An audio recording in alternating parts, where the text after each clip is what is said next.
आखिर जिंदगी में असली सुखी कौन सा व्यक्ति है? इस विषय पर गौतम बुद्ध की बेहद ही प्रसिद्ध कहानी की शुरुआत करते हैं। हम हमेशा उन चीजों के पीछे भागते रहते हैं जो हमारे पास नहीं है। हम भविष्य में उन्हें पाने के लिए लगातार प्रयास करते रहते हैं, लेकिन हम यह भूल जाते हैं कि जिस चीज को पाने का हम प्रयास कर रहे हैं उसके कारण हमारा वर्तमान दुखी हो रहा है। हमारे वर्तमान की सारी खुशियां हमसे छिन रही हैं। इस कहानी में आप यह समझ पाएंगे कि किस प्रकार आपका जो वर्तमान है वही सर्वश्रेष्ठ समय है। इस समय को आपको भरपूर ढंग से जीना चाहिए, क्योंकि यह समय जो आज आपके पास है वह दोबारा नहीं लौटने वाला। बहुत समय पहले की बात है, एक नगर में एक बहुत ही गरीब व्यक्ति रहता था। वह जब भी किसी धनी व्यक्ति को देखता तो वह मन ही मन बोलने लगता और कहता, हे भगवान, तूने मुझे इतना गरीब क्यों बनाया? इन अमीर व्यक्तियों को देखो, ये लोग कैसे ढंग से खेल रहे हैं, जीवन का आनंद ले रहे हैं, और एक मैं हूं जो हर रोज एक एक पैसे के लिए तरस जाता हूं। मेरे पास तो फूटी कौड़ी तक नहीं है और ये लोग पैसे बर्बाद कर रहे हैं। हे भगवान, मुझे भी अमीर बना दे। एक दिन वह व्यक्ति इसी तरह बोल रहा था, तभी उसके पास से एक बौद्ध भिक्षु गुजर रहे थे। उन भिक्षु ने उस गरीब व्यक्ति की सारी बातें सुन ली और तभी वह बौद्ध भिक्षु उस व्यक्ति से कहते हैं, क्या बात है भंते, तुम इतने परेशान क्यों हो? तुम इतने दुखी क्यों लग रहे हो? क्या कोई तकलीफ है तुम्हें? तभी वह व्यक्ति कहता है, हे गुरुदेव, मैं बहुत दुखी हूं, मैं बहुत गरीब हूं। मेरे पास तो खाने तक के लिए पैसे नहीं बचते। मैं एक एक पैसों के लिए तरस जाता हूं। इस दुनिया में मेरा कोई नहीं। मैं सुखी होना चाहता हूं। मुझे सुखी होना है, मुझे अमीर होना है। हे गुरुवर, क्या आप मुझे कोई ऐसा उपाय बता सकते हैं जिससे मैं जल्द से जल्द अमीर हो जाऊं और मेरे पास किसी चीज की कोई कमी ना रहे? उस व्यक्ति की यह बात सुनकर उन बौद्ध भिक्षु ने उस व्यक्ति की तरफ ध्यान से देखा और फिर उस व्यक्ति को कहते हैं, भंते, तू मेरे साथ चल। इतना कहकर वह भिक्षु उस गरीब व्यक्ति को एक अमीर व्यक्ति के घर ले गए। उस अमीर के घर को देखकर उस गरीब व्यक्ति की आंखें फटी की फटी रह गईं। उस गरीब व्यक्ति ने उन भिक्षु से कहा, हे गुरुवर, इतना अमीर होने के लिए तो मैं कुछ भी कर सकता हूं। यदि मेरे पास इतने पैसे हो तब तो क्या ही बात है, इस घर में तो कितना आनंद आता होगा। तभी वह भिक्षु मुस्कुराने लगे और उस गरीब व्यक्ति से कहते हैं, इसीलिए तो मैं तुम्हें यहां पर लाया हूं। इतना कहते हुए भिक्षु उस व्यक्ति को उस घर के मालिक के पास ले जाते हैं और उस अमीर व्यक्ति से कहते हैं, तुम्हारे पास तो इतनी धन दौलत है, इतना आलीशान घर और सारे ऐश ओ आराम है, क्या तुम सुखी हो? तभी व्यक्ति जरा सा मायूस होकर उन बौद्ध भिक्षु से कहता है, हे गुरुवर, कैसा सुख? केवल धन दौलत होने से सुख तो नहीं आ जाता। मैं तो जन्म से ही अंधा हूं और एक अंधे के जीवन में सुख कैसे हो सकता है? सुखी तो वे लोग हैं जिनके पास आंखें हैं, जो लोग इस संसार को देख पा रहे हैं, इसकी खूबसूरती को आंख भर के निहार पा रहे हैं। हे गुरुवर, मैं तो बस इतना ही चाहता हूं कि केवल मुझे कुछ पलों के लिए ही सही, लेकिन इस संसार को देखने का अवसर प्राप्त हो। मैं कम से कम एक बार अपने माता पिता, अपने रिश्तेदारों को देख सकूं, और इसके लिए चाहे मुझसे मेरी कोई पूरी दौलत ही क्यों ना ले ले, मैं देने के लिए तैयार हूं। मैं इतना दुखी हूं जितना दुखी और कोई नहीं हो सकता। हे ईश्वर, आपने मुझे अंधा क्यों बनाया? तभी उन बौद्ध भिक्षु ने उस गरीब व्यक्ति की ओर इशारा करते हुए कहा, तुम्हारे पास एक बहुत दिग्गज अवसर है। यदि तुम चाहो तो केवल अपनी आंखें देकर तुम इस अन्य व्यक्ति की सारी धन दौलत ले सकते हो, और उसके बाद तुम भी अमीर बन जाओगे, तुम भी सुखी हो जाओगे, तुम्हें तुम्हारा सुख मिल जाएगा और इस अंधे व्यक्ति को उसका सुख प्राप्त हो जाएगा। तभी वह गरीब व्यक्ति कहता है, नहीं नहीं गुरुजी, आप ये क्या कह रहे हैं? बिना आंखों के मैं अमीर होकर क्या करूंगा? ना गुरु, ना मैं अपनी आंखें नहीं दूंगा। तभी वह बौद्ध भिक्षु उस गरीब व्यक्ति से कहते हैं, एक बार फिर से सोच लो, इतना अच्छा अवसर तुम्हें दोबारा नहीं मिल पाएगा। तभी वह गरीब व्यक्ति कहता है, यदि आपके पास कोई और मार्ग है तो बताइए, अन्यथा मैं अपने घर चलता हूं। तभी वह भिक्षु उस युवक से कहते हैं, ठीक है, ठीक है, यदि तुम अपनी आंखें नहीं देना चाहते तो कोई बात नहीं, हम कोई और रास्ता निकाल लेते हैं। तभी वह बौद्ध भिक्षु उस व्यक्ति का हाथ धरकर उसे एक और धनी व्यक्ति के घर ले जाता है। इस धनी व्यक्ति का घर पहले वाले धनी व्यक्ति से और भी ज्यादा विशाल था।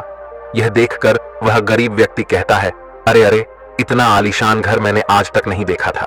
तभी वह बौद्ध भिक्षु उस गरीब व्यक्ति को उस धनी व्यक्ति के पास ले जाते हैं और उस धनी व्यक्ति से कहते हैं, आप तो बहुत सुखी होंगे, आपके पास इतना आलीशान घर है, इतनी धन दौलत है, सारे ऐशो आराम है, आपको तो किसी चीज की कोई कमी नहीं, आप अवश्य ही बहुत सुखी होंगे।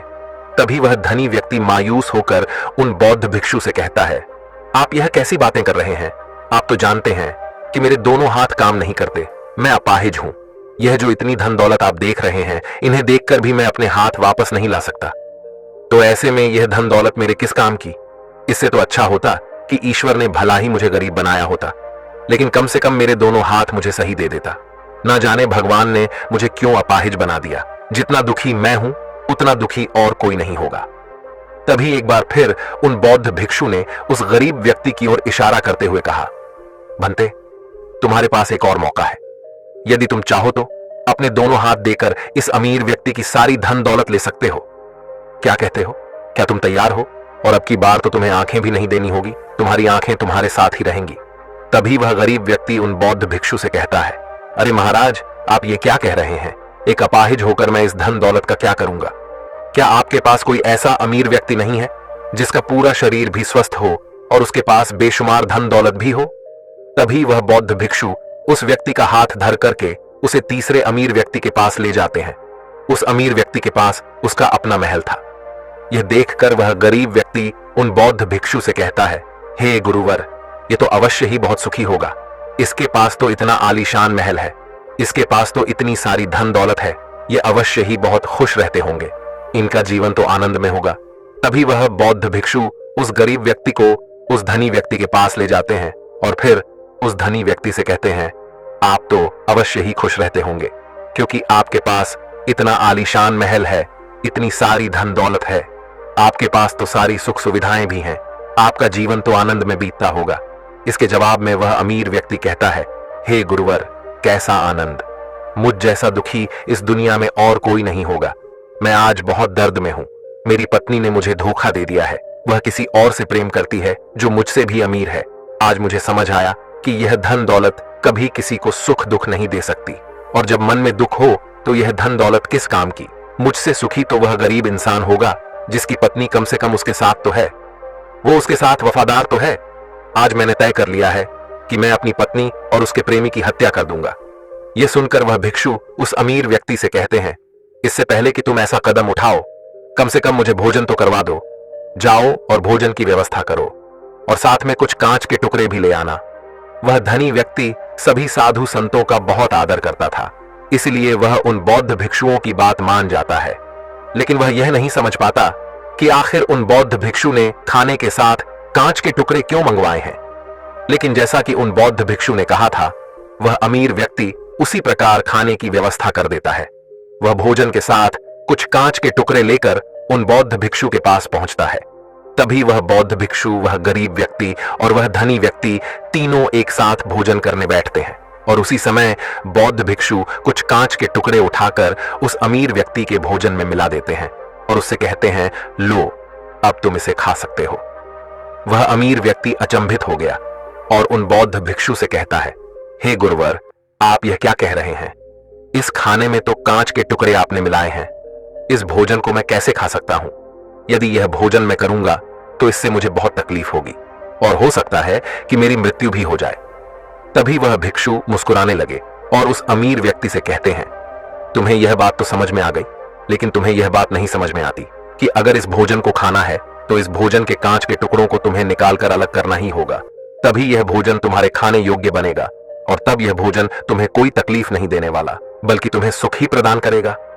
इस पर वह अमीर व्यक्ति अचरज में उन बौद्ध भिक्षु से कहता है, हे गुरुवर, आखिर आप क्या कहना चाहते हैं? तभी वह बौद्ध भिक्षु उस अमीर व्यक्ति से कहते हैं, ऐसे लोग जो कांच के टुकड़े के समान है, यदि तुम उनके साथ चिपके रहोगे तो तुम्हें दर्द तो अवश्य ही होगा। जिस प्रकार यह कांच का टुकड़ा मिला हुआ भोजन तुम्हें दर्द प्रदान करेगा, इसलिए इसका समाधान तो यही है कि तुम इन कांच के टुकड़ों को भोजन से अलग कर दो और जो है उस पर ध्यान दो, अर्थात कि तुम उन लोगों को भूल जाओ जो तुम्हारे जीवन में नहीं है, और उन लोगों पर ध्यान दो जो इस समय तुम्हारे साथ हैं, जैसे कि तुम्हारी पुत्री। वह भी तो तुम्हारे प्यार की भूखी है। क्या तुम्हारा यह कर्तव्य नहीं है कि तुम उसका ख्याल रखो, उसकी परवरिश करो?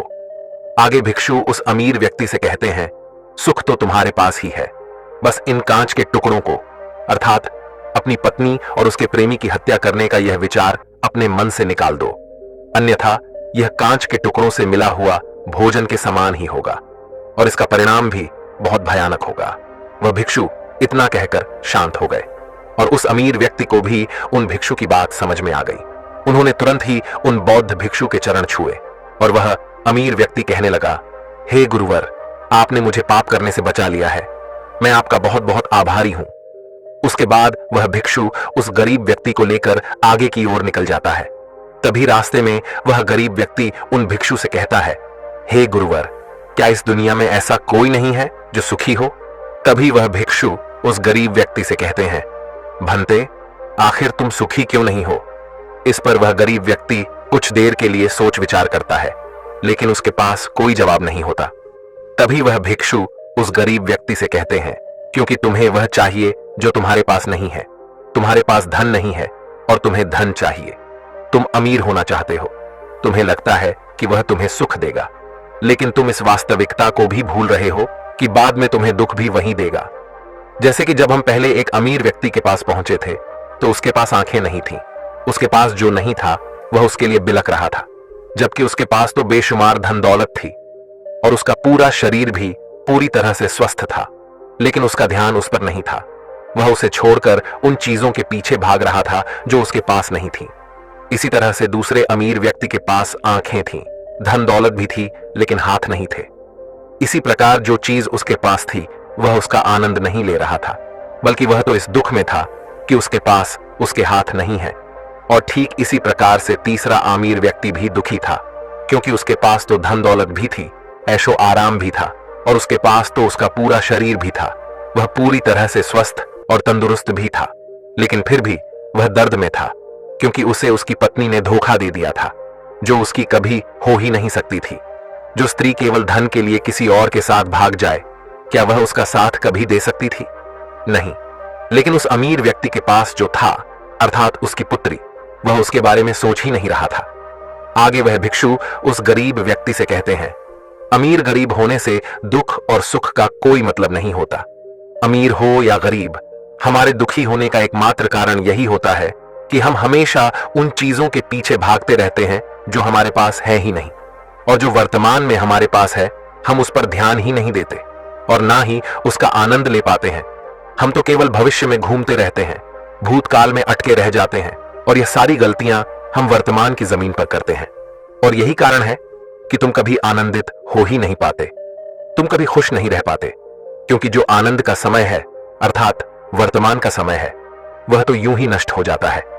तभी आगे वह भिक्षु उस गरीब व्यक्ति की ओर इशारा करते हुए कहते हैं, भंते, तुम मुझे यह बताओ, क्या तुम्हारे पास उन तीनों अमीर व्यक्तियों के दुखों में से कोई एक भी दुख है? तभी वह गरीब व्यक्ति सोच विचार कर उन भिक्षु से कहता है, नहीं, मेरे पास उन अमीर व्यक्तियों के दुख में से कोई भी दुख नहीं है। इस पर भिक्षु उस गरीब व्यक्ति से कहते हैं, तो फिर तुम दुखी क्यों हो? इसका जवाब देते हुए वह गरीब व्यक्ति उन भिक्षु से कहता है, हे गुरु, भले ही मैं उनके मुकाबले सुखी हूं, पर क्या धन कमाना या धन प्राप्त करने की इच्छा नहीं होनी चाहिए? क्या मुझे अपने वर्तमान को इसी तरह से स्वीकार कर लेना चाहिए? क्या मुझे हमेशा इसी तरह से गरीब रहना चाहिए? तभी भिक्षु दिल से मुस्कुराते हुए उस गरीब व्यक्ति से कहते हैं, वर्तमान में वर्तमान क्षण का आनंद लो। वर्तमान में ही ऐसे कर्म करो जिससे तुम्हारा भविष्य सुधर सके, लेकिन ऐसी चीजों के पीछे व्यर्थ समय न गवाओ जो तुम्हारे पास आज नहीं है। जो तुम्हारे पास आज है उसका आनंद लो, और जो तुम पाना चाहते हो उसके लिए केवल कर्म करो, और उस कर्म का फल तुम्हें भविष्य में मिलेगा। यानी इसकी चिंता में भी मत रहना, क्योंकि यदि तुम इसकी चिंता में रहोगे तो कभी सुखी नहीं रह पाओगे, भले ही हालात कितने भी बुरे क्यों ना हो। केवल अपने आज पर ध्यान दो और अपने कर्म मन लगाकर करो। इतना कहकर वह भिक्षु शांत हो गए, और गरीब व्यक्ति को भी उन बौद्ध भिक्षु की बात अच्छी तरह से समझ में आ चुकी थी।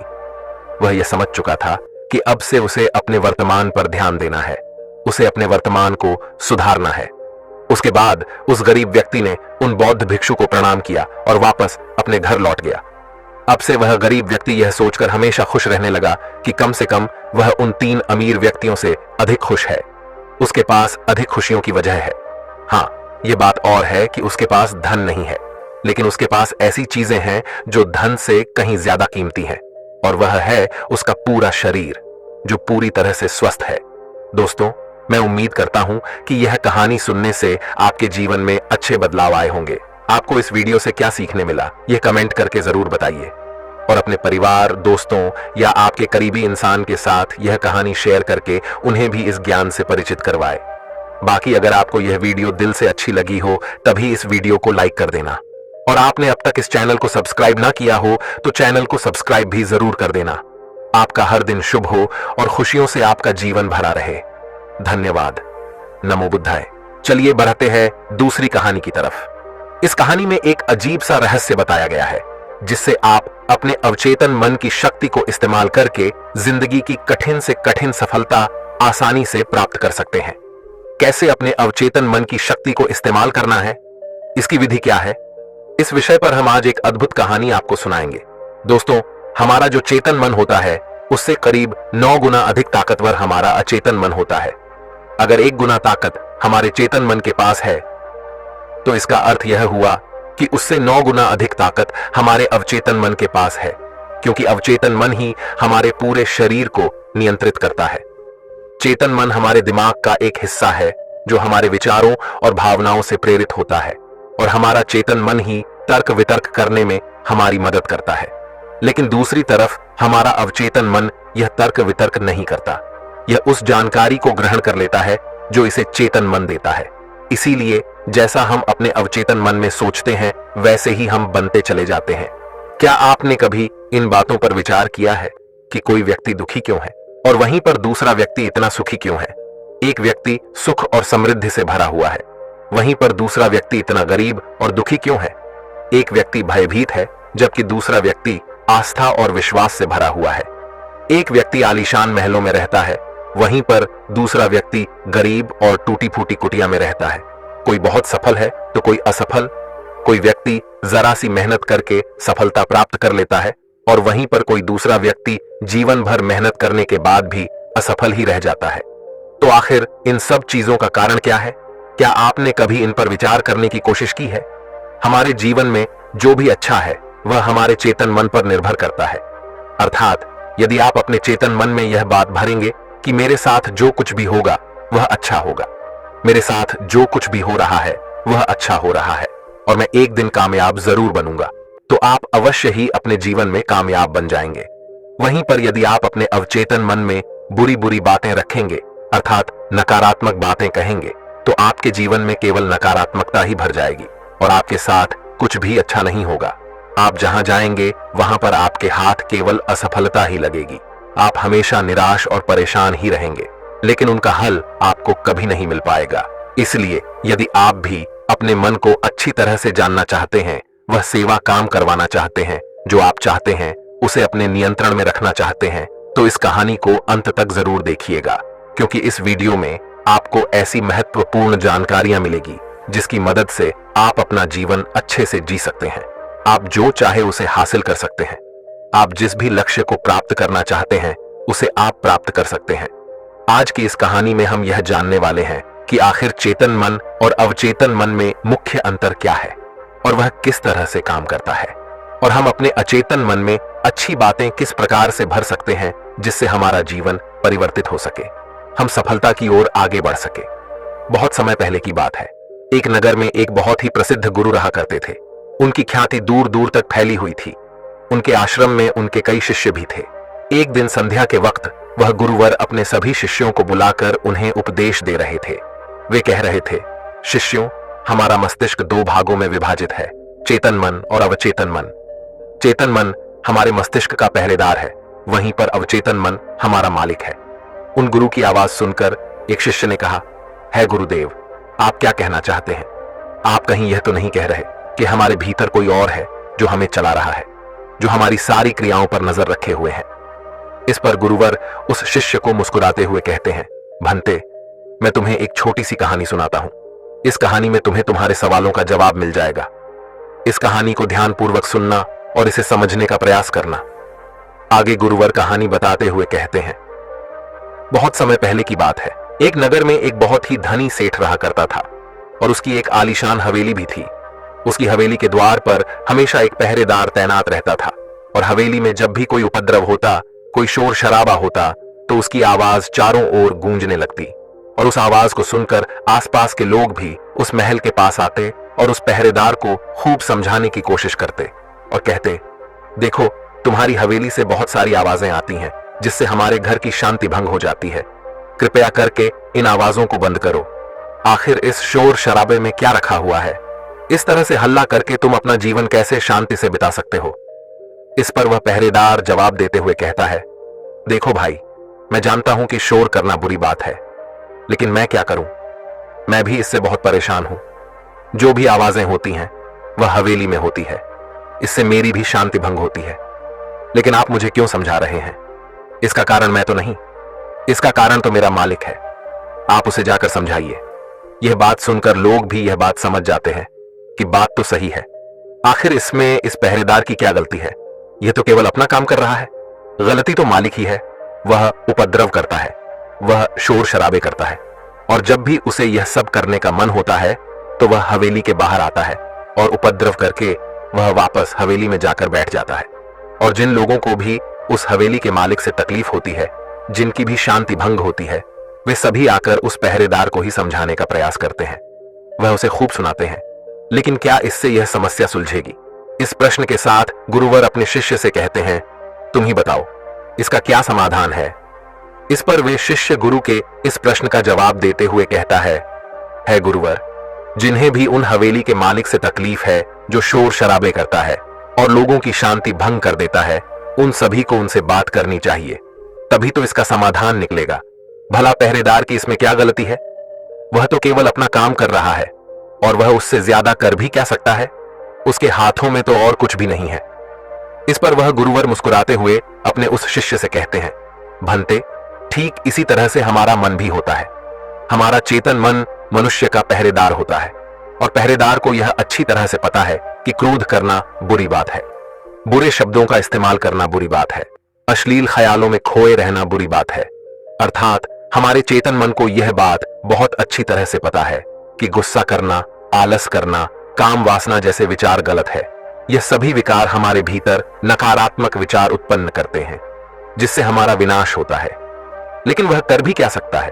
वह चीज उसके हाथों में है ही नहीं, क्योंकि वह चीज वह कर ही नहीं रहा। यह तो वह अंदर बैठा मालिक कर रहा है, अर्थात हमारा अवचेतन मन, जो हमसे कोई भी कार्य बहुत ही आसानी से करवा लेता है। और यह सभी बातें हम में से हर कोई अच्छी तरह से जानते हैं, और हमें ऐसा लगता भी है कि हम अच्छी तरह से समझ चुके हैं, जैसे कि वह पहरेदार समझता है। लेकिन वास्तविकता में तो इससे हमारे जीवन पर कोई भी बुनियादी फर्क नहीं होता। आगे वह गुरु उस शिष्य से कहते हैं, भंते, तुमने भी अपने आप को कई बार यह समझाने की कोशिश की होगी कि मुझे सुबह सही समय पर उठना है, आश्रम की साफ सफाई करनी है, भिक्षा मांगने जाना है, और रात को आने के बाद मुझे ध्यान भी करना है। लेकिन क्या इससे कोई फर्क हुआ? इसका जवाब देते हुए शिष्य कहता है, नहीं, बिल्कुल नहीं हुआ। मैंने कई बार अपने आप को समझाया है कि मुझे इस समय पर यह काम करना है, मुझे अपना समय व्यर्थ नहीं करना, मुझे अपने समय का इस्तेमाल करना है और मुझे आगे बढ़ना है। लेकिन मैं चाहकर भी उन सभी कार्यों को समय पर नहीं कर पाता। इस पर वह गुरुवर अपने उस शिष्य से कहते हैं, भंते, जब भी हम अपने आप को कुछ समझाने का प्रयास करते हैं तो हमें ऐसा लगता है कि अब हम समझ चुके हैं और अब हमसे कोई गलती नहीं होने वाली, और हम सोचते हैं जरेनिया कि अब हमारा जीवन बदल जाएगा, हम जो भी करेंगे अब वह सही होगा, अब तो हम जीवन में सफलता प्राप्त कर ही लेंगे। लेकिन दूसरे ही पल हम यह पाते हैं कि हमारे जीवन में कोई बुनियादी बदलाव आया ही नहीं है, और ऐसा केवल हमारी नासमझी के कारण होता है। हम अपनी नासमझी के कारण अवचेतन मन की जगह पर अपने चेतन मन को समझाने का प्रयास करते हैं, अर्थात मालिक को त्याग कर हम पहरेदार से बात करते रहते हैं और उसे समझाने की कोशिश करते हैं। लेकिन तुम यह भूल जाते हो कि आखिर वह पहरेदार कर भी क्या सकता है? वह सब उसके हाथों में है ही नहीं है। हमें तो अपने अवचेतन मन को समझाने की आवश्यकता है। हमारी बुद्धि, अर्थात वह पहरेदार जो यह समझ जाता है कि क्या सही है और क्या गलत, उसे कब क्या करना है, क्या नहीं करना। लेकिन ये सारी बातें केवल हमारे पहरेदार, अर्थात हमारे चेतन मन के सीमित रह जाती हैं। ये सारी बातें हवेली के उस मालिक, अर्थात हमारे अवचेतन मन तक तो पहुंच ही नहीं पाती, और यही कारण है कि हमारे जीवन में कभी कोई बुनियादी बदलाव हो ही नहीं पाता।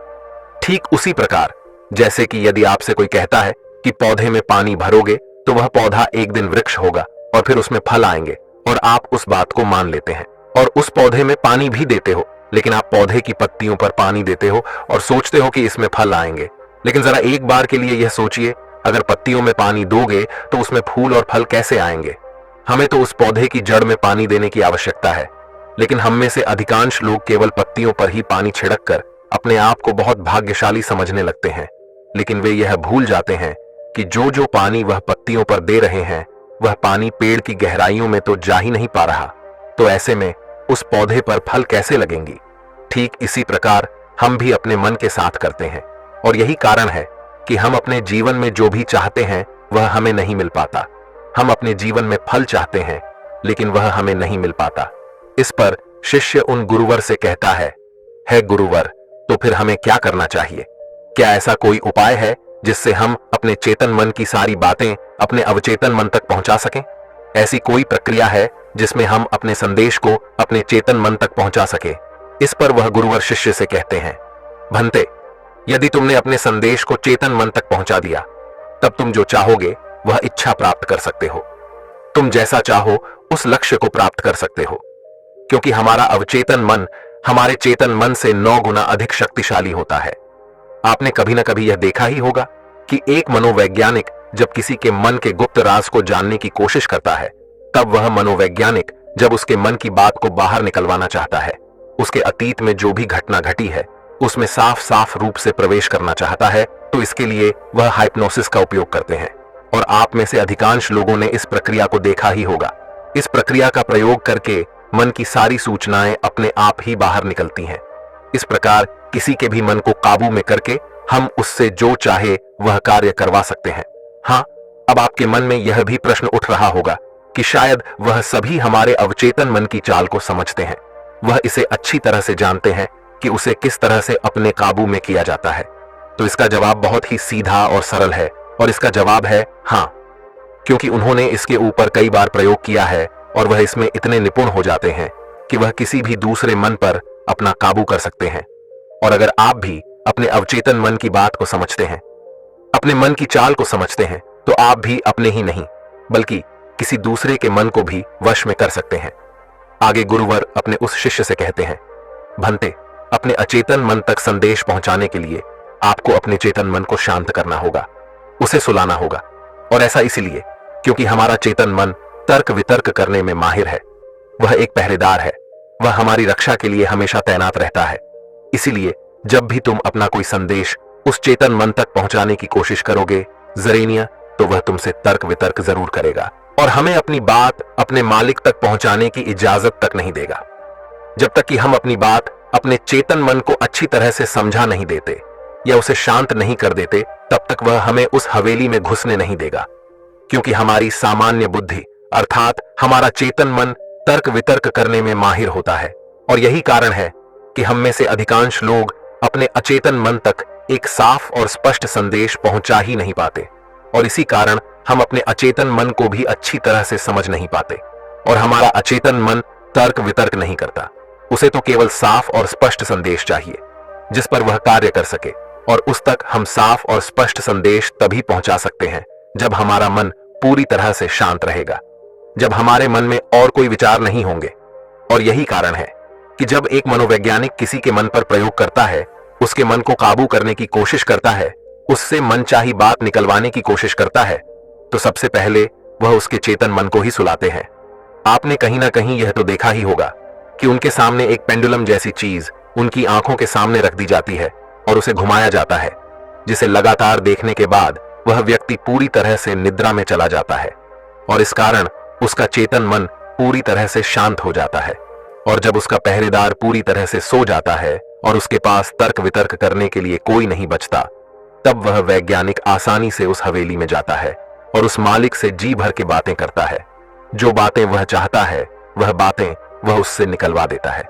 टिब के एक महान दार्शनिक ने कहा था कि अगर बात समझ में आ जाए तो आपका जीवन परिवर्तित हो जाता है। लेकिन उन्होंने वह बात उस समय के लोगों के लिए कही थी, क्योंकि उस समय टिब और बाकी दुनिया के लोग बहुत सरल हुआ करते थे। उनका मन बहुत साफ हुआ करता था और उनको जो भी बातें बताई जाती थीं, वह उन बातों को बहुत शांतिपूर्वक सुनते और समझते थे। उस समय कोई भी तर्क वितर्क नहीं करता था, और जब कोई व्यक्ति तर्क वितर्क करने में माहिर होता था तो वह उसे तर्क वितर्क करने देते और शांति से केवल उसकी बातें सुनते, जब तक कि व्यक्ति तर्क वितर्क करके थक ना जाए तो वह गुरु के पास वापस आता है और उनसे कहता है गुरुवर, मैं अब तर्क वितर्क करके थक चुका हूं, लेकिन उससे मुझे कुछ भी हासिल नहीं हुआ। कृपया करके अपना कोई मार्ग बताइए। आप मुझे अपने तरीके से समझाएं। अब मैं उसमें कोई भी अवरोध उत्पन्न नहीं करूंगा। ठीक इसी प्रकार से हमारी बुद्धि भी काम करती है। जब हमारा मस्तिष्क तर्क वितर्क करके थक जाता है तब उसे इस बात का एहसास होता है कि तर्क वितर्क करके उसे कुछ भी हासिल नहीं होने वाला, और उस समय तक उसे कुछ भी समझ में नहीं आएगा। अगर आपको यह वीडियो दिल से अच्छी लगी हो तभी इस वीडियो को लाइक कर देना, और आपने अब तक इस चैनल को सब्सक्राइब ना किया हो तो चैनल को सब्सक्राइब भी जरूर कर देना। आपका हर दिन शुभ हो और खुशियों से आपका जीवन भरा रहे। धन्यवाद। नमो बुद्धाय।